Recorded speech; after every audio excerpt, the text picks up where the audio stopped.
Allora io ho cominciato da ragazzino con un signore che faceva il norcino praticamente, si faceva nelle varie case del paese praticamente il maiale, che tutti lo tenevano, e ora ormai è finita anche questa tradizione. E niente, lì ho imparato a insaccare, prima col macellare, dopo la fase iniziale a pelare, perché all'inizio facevano solo pelare il maiale, insegnavano per pelare e col pulire praticamente, no, il maiale. Dopodiché sono passato agli insaccati, quando ho cominciato a lavorare all'età di 14 anni in macello, e ho cominciato alle varie fasi di disossamento, insaccamento praticamente del maiale.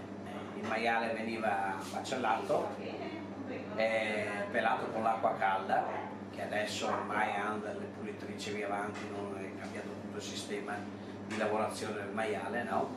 E veniva pelato, disossato, e le varie parti del maiale, perché erano tutte, quelle per la salsiccia, quella per la pancetta, quella per il salame, tutte le varie parti del maiale venivano usate per l'insaccamento, no? Dalla salsiccia al fegatello, che adesso ci sono poche industrie ancora che lo fanno, dal fegatello alla salsiccia, al salame praticamente, e alle soppresse, le carni nobili praticamente, la coscia via avanti, il carè, che ora vengono usati poco. Si faceva tutto, tutte le parti del maiale venivano fatte praticamente, in poche parole, usate per fare il salame, lavorato tutto a mano, veniva senza l'uso di nessun tipo di macchinario, veniva tutto insaccato a mano, veniva. Noi con l'insaccatrice invece adesso abbiamo praticamente accorciato i tempi di lavoro e via avanti, si comincia a insaccarlo.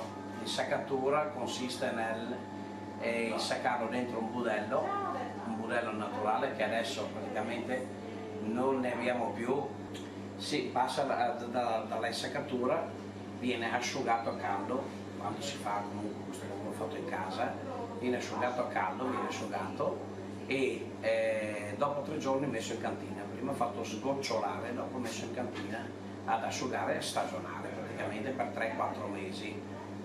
Ecco, un'altra cosa importante è la legatura, che oggi come oggi viene fatta, a parte nell'industria, la legatura la fa tutta a macchina, veniva fatta tutta a mano. Una volta avevano le spalliere per poter legare salame via avanti, adesso si usa molto la spolletta, praticamente spago fatto su una spolletta a mano, per poter legare questi insaccati, sia il salame che la salsiccia, una volta veniva fatta così a ferro di cavallo, questo tipo di salsiccia qua, veniva fatta a ferro di cavallo, veniva appesa e praticamente asciugata in casa, in cucina, sui lampadari, no? E faceva gola alla gente, che all'epoca aveva molto più fame di adesso.